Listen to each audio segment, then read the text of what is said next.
সালে যেই বিশ্বে ইসলামিক কোনো খিলাফা নেই, এক নম্বর কথা। দুই নম্বর, জিউস এবং খ্রিস্টান যারা আছে, জায়নিস্ট যারা আছে, ইহুদি খ্রিস্টান বিশাল পরাশক্তি যারা আছে, এরা আজকে বিশ্বের বুকে অনেক উন্নত, অস্ত্রের দিক থেকে, সামরিক দিক থেকে, পলিটিক্যাল দিক থেকে, ইকোনমিক্যাল দিক থেকে, প্রত্যেকটা দিক থেকে তারা আজকে স্ট্রং। আমাদেরকে বুঝতে হবে আমরা কোন জায়গায় আছি এখন। মিডিয়া ওদের হাতে, প্রযুক্তি ওদের হাতে, সমরাস্ত্র ওদের হাতে, প্রশিক্ষণ ওদের হাতে, ব্যাংকিং সিস্টেম ওদের হাতে, পলিটিক্যাল সিস্টেম ওদের হাতে, ইউনাইটেড নেশনস ওদের হাতে, IMF ওদের হাতে, ন্যাটো ওদের হাতে, ওয়ার্ল্ড ব্যাংক ওদের হাতে, সবকিছু ওদের হাতে। পারমাণবিক সব ওয়েপন্স বেশিরভাগই ওদের হাতে। আপনাকে আমাকে বুঝতে হবে কোন জায়গায় মুসলিমরা এখন বসবাস করছে। আবেগ না, সিচুয়েশন বুঝে না, কোন জায়গায় আপনি বসবাস করছেন ওয়ার্ল্ড। এরপরে দেখবেন যে এডুকেশন সিস্টেমের মধ্যে আপনি শিরক পাবেন, কুফর পাবেন। সারা জীবন পড়াশোনা করে যাচ্ছেন, কোরআন শোনার বালাই পান নাই, এবং শেষ বয়সে গিয়ে আপনি এখন চিল্লা দেওয়ার চেষ্টা করছেন, দিন বোঝার চেষ্টা করছেন, পড়ার চেষ্টা করছেন, হজ করছেন। এখন আপনি বই পড়া শুরু করছেন। গোল্ডেন টাইম 20 থেকে 40 আপনি এগুলোর বালাই পাননি নর্মালি যারা পড়েছেন। ইকোনমিক্সে গিয়ে দেখবেন যাকাত আউট, এখানে দেখবেন সুদ ইন, সুদের মধ্য দিয়ে সব চলছে, যাকাত আউট। অথচ যাকাত ছিল সাম্যবাদী অর্থনীতি, আর রিবা হচ্ছে ক্যাপিটালিজম, মানে এখানে আপনাকে ধনী ধনী হবে দিন দিন, আর গরিব আস্তে আস্তে গরিব হতে থাকবে।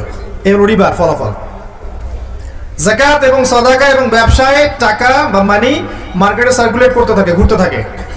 আজকে আপনি ধনী, কালকে গরিব হতে পারেন, আজকে আপনি গরিব, কালকে ধনী হতে পারেন। রিবার মধ্যে সুযোগ নাই, ধনী ধনী হতে থাকবে, গরিব গরিব হতে থাকবে। আল্লাহ পাক এই জন্য বলেছেন এটা হচ্ছে রক্ত চুষে খাওয়ার মতো পাপ, জাহান্নামে রক্তের নদীতে ফেলে শাস্তি দেওয়া হবে। এই কারণে আপনাকে সিচুয়েশন বুঝতে হবে। এবং পুরো ওয়ার্ল্ডের ব্যাংকিং সিস্টেম রিবা ভিত্তিক। কি করবেন আপনি এখন? পুরো ওয়ার্ল্ডের ব্যাংকিং সিস্টেম রিবা কেন্দ্রিক। আর রিবার চাইতে আরো ডেঞ্জারাস ওয়েপন্স আছে ওদের কাছে, সেটা হলো আপনার ফ্রডুলেন্ট একটা পেপার মানি, ইলেকট্রনিক মানি। আপনি 1 বছর জব করেছেন, প্রত্যেক মাসে 1 লক্ষ টাকা করে পেয়েছেন, 12 মাসে 12 লক্ষ টাকা পেয়েছেন, ঠিক আছে? আচ্ছা, এই 1 বছরের শ্রম, 1 বছর প্রতিদিন 12 ঘন্টা করে শ্রম দিয়েছেন, 12 লক্ষ টাকা বছর শেষে পেয়েছেন। টাকাটা নিয়ে গিয়ে এই যে বাক্সে ভরে আপনার ওয়াইফকে দিয়ে দেন, যে 1 বছর পরে, 1 বছর কম হয়ে যায়, 10 বছর পরে এই টাকাটা আমাকে বের করে দিবা। আপনার স্ত্রীটা রেখে দিল সিন্ধুকের মধ্যে। এবার এখন আপনি এই 12 লক্ষ টাকা দিয়ে ধরেন আপনি 4 শতক জমি কিনতে পারবেন, ফর এক্সাম্পল, কথা বলছি রুট লেভেলে। 10 বছর পরে বের করলেন, দেখলেন আপনি এটা দিয়ে 4 শতক জমি পাচ্ছেন না, আপনি পাচ্ছেন 2 শতক, আর 2 শতক পাচ্ছেন না। আপনার 12 মাসের শ্রমটাকে 6 মাসে নিয়ে আসা হয়েছে, আপনার 6 মাসের শ্রম হাওয়ায় উড়ে গেছে। কেউ আপনার শ্রম থেকে বেনিফিটেড হয়েছে, শ্রম দিয়েছেন আপনি, লাভবান হয়েছে অন্য কেউ। এই জন্য তাকিয়ে দেখবেন বিশ্বের একটা সভ্যতা দিন দিন উঁচু হচ্ছে, একটা সভ্যতা, পৃথিবীর একটা অংশ দিন দিন ধনী হচ্ছে, আর বাকি অংশ থেকে তাকিয়ে দেখবেন দিন দিন দারিদ্রতা, প্রভার্টি, ডিস্ট্রিবিউশনে যাচ্ছে। যখনই এদের বিরুদ্ধে কথা বলতে যাবেন দেখবেন টাকার মান পড়ে যাবে ধাপ করে। টার্কি চেষ্টা করেছিল, মান পড়ে যাচ্ছে। ইন্দোনেশিয়া চেষ্টা করেছিল, মান পড়ে গেছে। ভেনিজুয়েলা চেষ্টা করেছিল, মান পড়ে গেছে। যেই চেষ্টা করবে মান কমে যাবে। মানে এটা আপনার অন্য কোনো জায়গা থেকে নিয়ন্ত্রণ করা হয়। তা আপনি যদি এমন হতো যে আপনি 12 মাস জব করেছেন, 12 লক্ষ টাকা আপনাকে দেয়া হয় নাই, আপনাকে 12,000 দিনার দেয়া হয়েছে, বা 12,000 দিরহাম দেয়া হয়েছে। এটা আবার কি জিনিস? দিনার আবার কি জিনিস? দিরহাম আবার কি জিনিস? কোনদিন তো নাম শুনে নাই। সূরা ইউসুফ পড়েছেন? সূরা ইউসুফ, ইউসুফ আলাইহিস সালামকে কি দিয়ে কিনেছিল? দিরহাম দিয়ে। সূরা আলে ইমরানের মধ্যে দেখবেন দিনারের কথা আছে। আচ্ছা, মনে করেন দিনার এবং দিরহামে আপনাকে স্যালারি দেওয়া হয়েছে। এবার এটা আপনি রেখে দিলেন ওয়াইফের কাছে, 10 বছর পর বের করবা। সে 10 না 20 বছর পর বের করে দিয়েছে আপনাকে। আপনার শ্রমের মান কমবে? আপনার মুদ্রার মান কমবে? এই কথাটাই বুঝাতে ব্যর্থ হয়েছি বিগত 5 বছর থেকে, যে ইসলামিক যে মুদ্রা এর ইন্ট্রেন্সিক একটা ভ্যালু থাকে, অন্তর্নিহিত একটা মান থাকে, যে মানটা ওর ভিতরেই থাকে, বাইরে থাকে না। আপনার যে সিস্টেমটা চলছে এর মান ভিতরে নেই, বাইরে আছে, এবং এই মানটা অন্য জায়গা থেকে নিয়ন্ত্রণ করতে পারবে, নিয়ন্ত্রণ করে আপনার শ্রমটা কেড়ে নিবে। সূরা নাজমে আল্লাহ বলেছিলেন একটা কথা, যে একটা ভুলে গেলাম এই মুহূর্তে, মানুষ তাই পাবে যা সে চেষ্টা করে। একটা কথা আছে না, হ্যাঁ, লাইসা লিল ইনসান ইল্লা মা সাআ। মানুষ চেষ্টার বাইরে কিছু পাবে না, তাই তো? মানুষ চেষ্টার বাইরে কিছুই পাবে না। আপনি অর্থ উপার্জনের চেষ্টা করবেন, আপনি পাবেন। আপনি ফল, বীজ রোপণ করবেন, গাছ হবে, ফল খাবেন। আপনি এখানে বীজ রোপণ করলেন, গাছ হলো, আপনি পরিপূর্ণ ফলটা খেতে পারছেন না, ফল অন্যজন খাচ্ছে। আমি যদি আপনাকে বলি যে আমার ফার্মে আপনি জব করেন, 1 বছর জব করবেন, 12 ঘন্টা করে পার ডে, কিন্তু আমি বছর শেষে আপনাকে 6 মাসের স্যালারি দিব, আপনি নেবেন? কোনো পাগলেও নিবে? কিন্তু আমরা এটা করছি, কিছু করার নাই, কারণ সিস্টেমটা ওদের হাতে। ওয়ার্ল্ডের সিচুয়েশন বুঝতে হবে আপনাকে। ইনশাআল্লাহ ঈসা ইবনে মারইয়াম আসলে এই সিস্টেম থাকবে না। ইনশাআল্লাহ আযজা ওয়া জাল আল মাহদি আসলে এই সিস্টেম থাকবে না। ঠিক। প্রতারণাপূর্ণ ইকোনমিক্স। মুফতি তাকি উসমানী শাইখের বইগুলো পড়েন, অন্যদের কথা বাদ দেন। হানাফি মাযহাবের অন্যতম বড় একজন উলামায়ে কেরামের একজন আল্লামা তাকি উসমানী শাইখ, উনার ইকোনমিক্সের সিরিজ আছে, এই বইগুলো পড়েন, পড়লে বুঝতে পারবেন কি চলছে, প্রতারণা, ধোঁকাবাজি। এরপরে আবার রিবা আছে, এভাবে তো মান কমলে তারপর আবার সুদ আছে। এবার সুদ দিতে থাকেন, সুদ, বোগাস মনিটারি সিস্টেম, এগুলো দিয়ে রক্ত চুষতে চুষতে ওয়ার্ল্ডের একটা অংশ দিন দিন ধনী হয়ে গেছে, একটা অংশ দিন দিন দারিদ্রতার অতল তলে যাচ্ছে। হ্যাঁ, আপনি সফল হতে পারবেন যদি আপনি ওদের দাসত্ব করেন। এই সিস্টেমের মধ্যে থেকেও সফল হওয়া যাবে যদি ওদের দাসত্ব করা যায়। ওরা যা বলবে শুধু বলবেন ইয়েস স্যার, সামি'না ওয়া আতা'না, সমস্যা হবে না ইনশাআল্লাহ।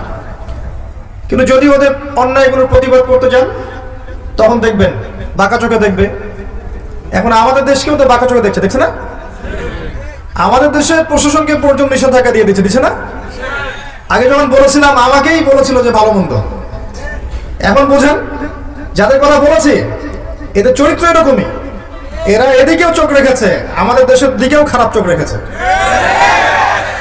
শত্রুকে চিনতে হবে। আল্লাহ পাক বলেছেন লা তাত্তাখিযুল ইয়াহুদা ওয়ান নাসারা আউলিয়া বা'দুহুম আউলিয়াউ বা'দ, এমন সব জিউস এবং খ্রিস্টানদেরকে বন্ধুরূপে গ্রহণ করো না যারা একে অপরের বন্ধু। ওয়া মান ইয়াতাওয়াল্লাহুম মিনকুম ফাইন্নাহু মিনহুম, তোমাদের মধ্যে কেউ যদি ওদের দিকে মুখ ফেরায় সে ওদের অন্তর্ভুক্ত, আমাদের কেউ না।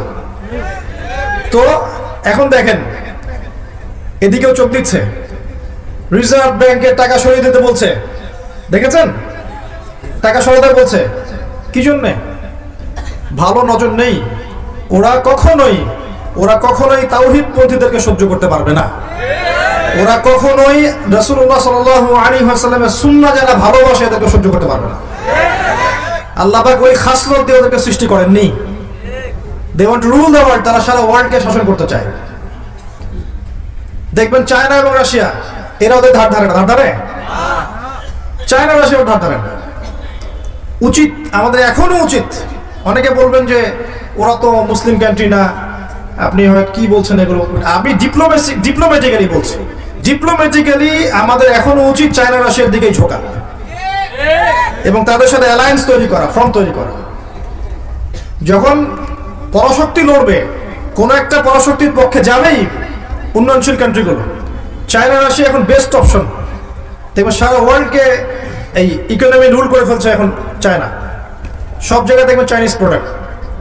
যদিও ওরা ইসলামিক কান্ট্রি নয়, কিন্তু অনেক সময় ওয়ার্ল্ড ডিপ্লোমেসির খাতিরে এমন কিছু মানুষের সাথেও সখ্যতা, বন্ধুত্ব রাখতে হয় যাদের সাথে রাখলে অপর খারাপ পরাশক্তি আমার কিছু করতে পারবে না। আর এই কথাটা অন্য কান্ট্রি বুঝে ফেলছে, ইরান বুঝে ফেলছে। ইরানের মতো দেশ যাদেরকে এখন নাম শুনলে বলে রাশিয়া, তাই না? বলে যে ওরা তো শিয়া দেশ। শিয়া হওয়ার পরেও তারা ওয়ার্ল্ড ডিপ্লোমেসি বেটার বুঝেছে অনেক সুন্নি কান্ট্রির চাইতে, অনেক নামধারী সুন্নি দেশের চাইতে। শিয়া উদ্দেশিত দেশ হওয়া সত্ত্বেও ওয়ার্ল্ড অ্যাফেয়ার্স তারা বেশি বুঝেছে এবং তারা এই দিকে না ঝুঁকে ওই দিকে ঝুঁকেছে। বুঝতে হবে আপনি কোথায় বাস করছেন। এটা হচ্ছে এখনকার ওয়ার্ল্ড। প্রত্যেকটা বিষয় ওখানে ডিল করা হচ্ছে, এবং এইসব ঘটতে ঘটতেই দেখবেন একটা রাষ্ট্র আস্তে আস্তে উন্নত করছে এবং আস্তে আস্তে মুসলিমদের উপর ডমিনেট করছে। নাম কি? ইসরায়েল।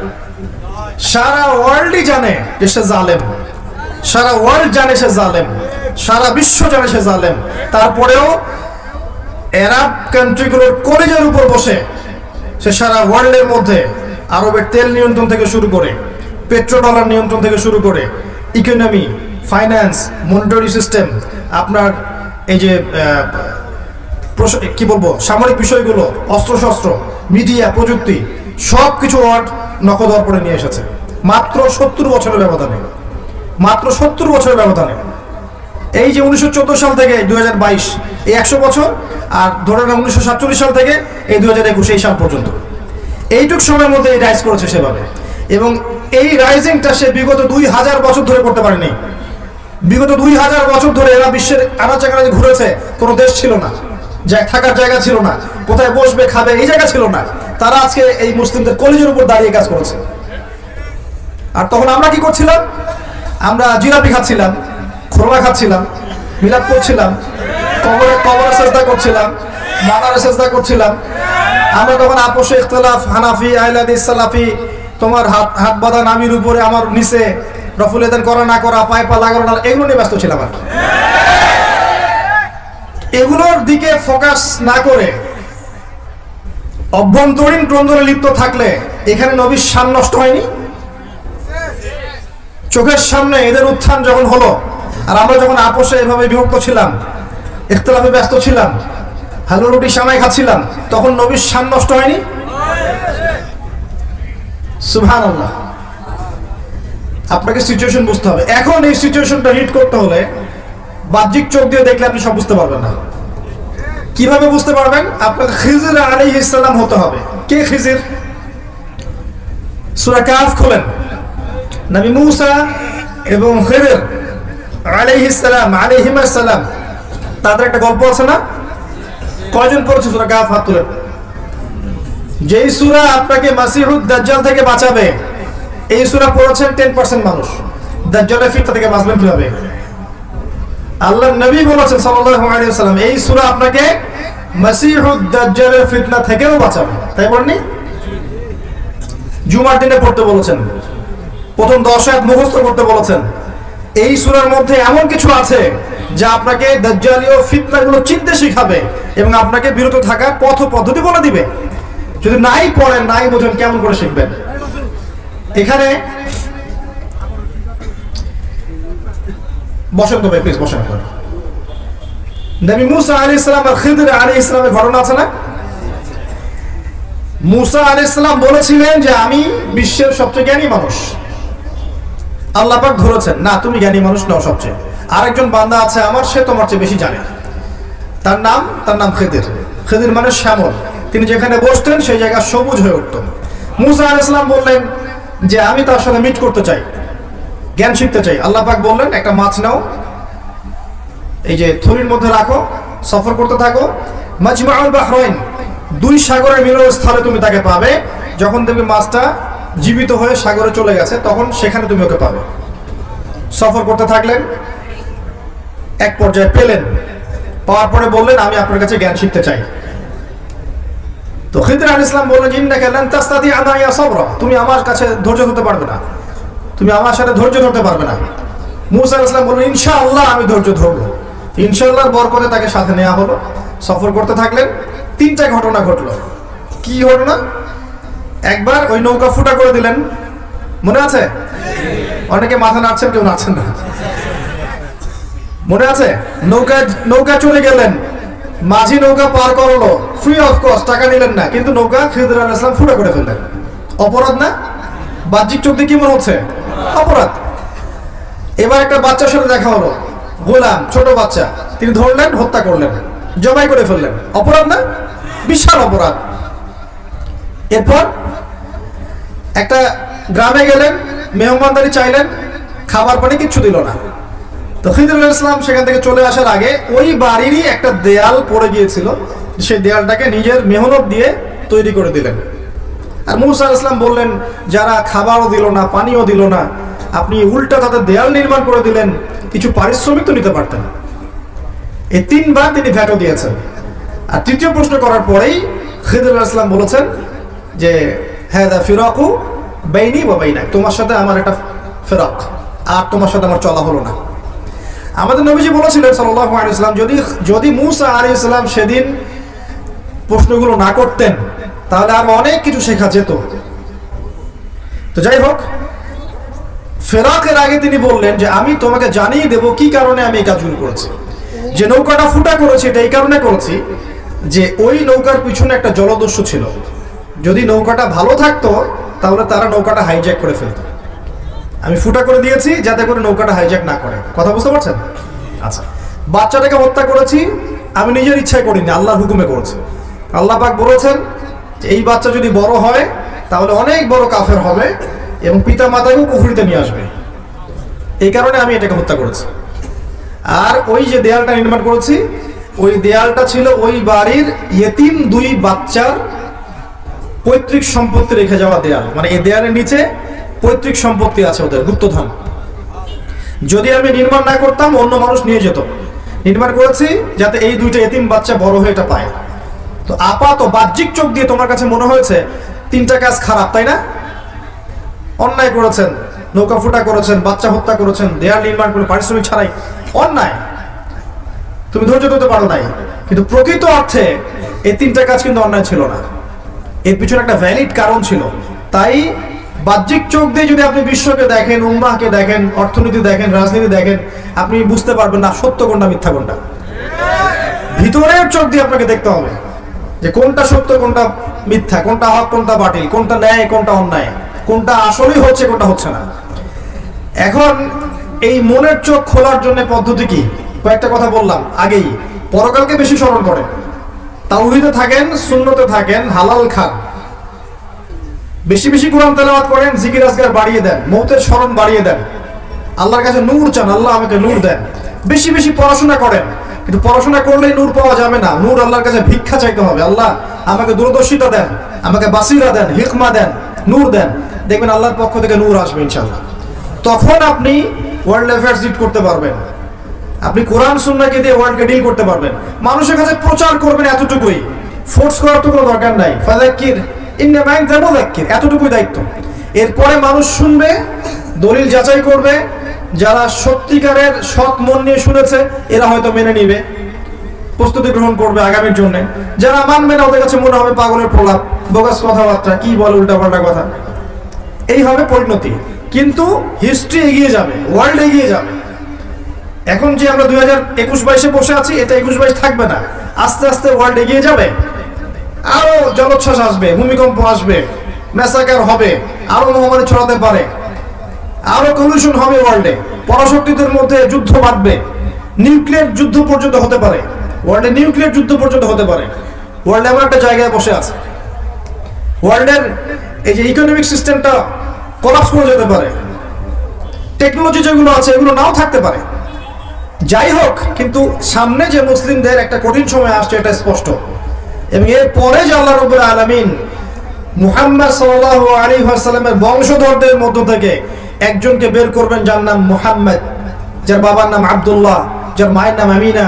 যদি মদিনা থেকে মক্কায় আসবেন, মক্কায় মানুষ তার হাতে বায়আ নেবে এবং তিনি ইসলামিক এই যে হুকুমত এটা মদিনায় কায়েম করে ফেলবেন ইনশাআল্লাহ। এবং সেখান থেকে তার সাথে পরশক্তিদের ব্যাটল হবে, তিনি পেরে উঠবেন না। এক পর্যায়ে মাসিহুদ দাজ্জাল আত্মপ্রকাশ করবে এবং এই মাসিহুদ দাজ্জালকে হত্যা করার জন্য, মারার জন্য আল্লাহ পাক সত্যিকারের মাসিহকে পাঠাবেন। তিনি কে? ঈসা ইবনে মারইয়াম। তার হাতে মাসিহুদ দাজ্জাল নিহত হবে এই প্যালেস্টাইনের এই যে বাবে লুদ, যেটা প্যালেস্টাইনের মধ্যে আছে এখন। এরপরে তিনি 40 বছর জেরুজালেম থেকে সারা বিশ্বে খেলাফা কায়েম করে দিবেন। একটা কাঁচা বাড়ি, একটা পাকা বাড়ি বাদ থাকবে না যেখানে আল্লাহর কালিমা প্রবেশ করবে না। 40 বছর চলবে, বারাকা আসবে, প্রচুর বৃষ্টিপাত হবে, মাটি উর্বর হবে, অন্য একটা পৃথিবী মানুষ দেখবে। এই পৃথিবী থাকবে না। মানুষ মানুক আর না মানুক ওয়ার্ল্ডের দিকে যাবে, আস্তে আস্তে সময়ের দিকে যাবে। 10 বছর পরেই হোক, 100 বছর পরেই হোক, 200 বছর পরেই হোক, কত সালে হবে আমরা জানি না। কেউ সাল মেনশন করে কথা বলতে পারবে না, বলা উচিত না, কিন্তু এটা হবে। তারপরে ওয়ার্ল্ড আবার সেই প্রাচীনতায় ফিরে আসবে, শুধু ইসলাম আর ইসলাম দেখবেন। এরপরে এমন একটা প্রজন্ম আসবে যারা এত কুৎসিত হবে, এত জঘন্য নোংরা হবে, রাস্তার মোড়ে মোড়ে দাঁড়িয়ে জেনা করবে। আল্লাহ পাক এই জেনারেশনের সামনে পশ্চিম দিক থেকে সূর্য ওঠাবেন এবং সরাসরি কিয়ামত সংঘটিত করবে। ওই দিন আমরা দেখতেও চাই না এবং ওই জেনারেশনে অন্তর্ভুক্ত হতেও চাই না। সামনে এই সময়গুলো আসবে।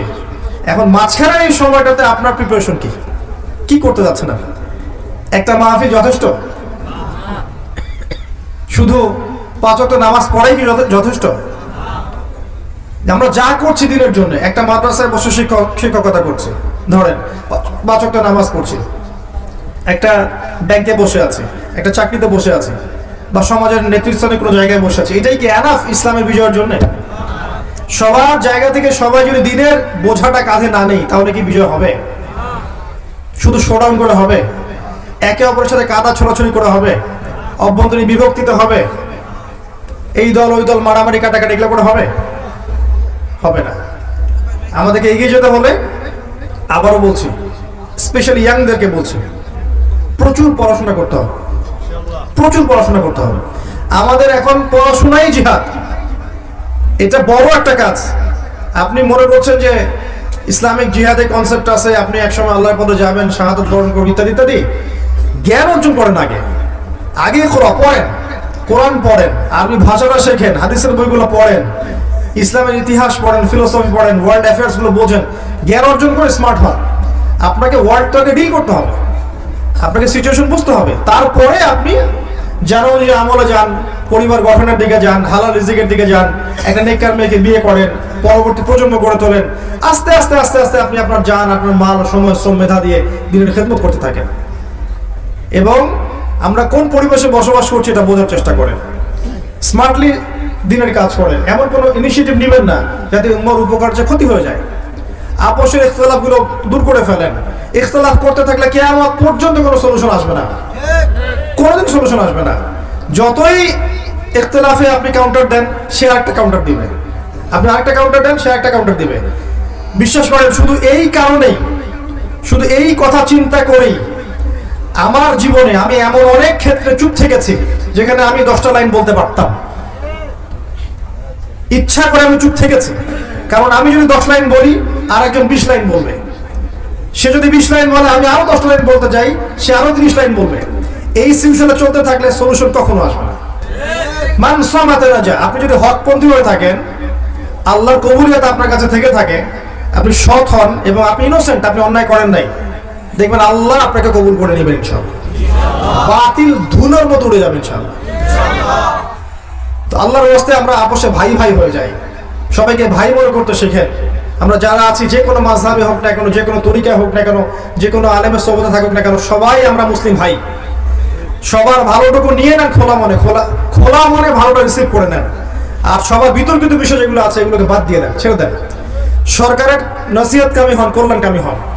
যারা বিভিন্ন লেভেলে কাজ করছে, প্রশাসনে, সামাজিক সেক্টরে, উপরের লেভেলে, ব্যাংকে, কল্যাণকামী হন, নসিহতকামী হন।